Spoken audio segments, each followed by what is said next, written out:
ભગવાને બે ચાર નોટો આલી છે સાચવવાની, એ કેમ કરવાનું? આપણે બધા સનાતનીઓ છીએ, કોશિશ કરવાની, ધર્મ સંપ્રદાય બધી બરોબર છે, પણ અંતે તો માણસ ખુશ રહેવું જોઈએ. અને પછી એને કૂવામાં પડવું હોય તો પડે. અને બીજું કહું છું મા બાપને, જો છોકરા છોકરી આપણા કહેવામાં ના હોય ને તો પેપરમાં છપાઈ દેવાનું કે હાલા પેદા કર્યા હતા પણ અમારા નથી, જાય ચૂલામાં. પછી એની લોકાઈઓ આપણે શું કરવાની? છોડી દેવાનું કે જા મર તું મર. 100માંથી 95 પ્રેમ લગ્નો નિષ્ફળ ગયા અને 100માંથી 95 એરેન્જ મેરેજો સફળ ગયા. આ દેશનું કલ્ચર છે. એટલે મા બાપની ખૂબ ઇજ્જત કરજો. આજે જ ઘેર જઈને મા બાપને પગે પડજો.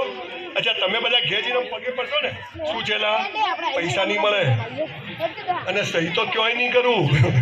ચાલો કે વાલીઓ વાલ્મીકી ચોથી થઈ ગયું. એટલે કે ભાઈ એક બહુમાન આવ્યો તો કીધું છે આજથી પગે લાગજો. જે મા બાપને ઝૂકે છે ને, દુનિયામાં કોઈના બાપની તાકાત નથી એને ઝુકાઈ શકે છે. હું પાવર દાવા સાથે. એટલે આપ સૌ આજે આવા સરસ આટલા બધા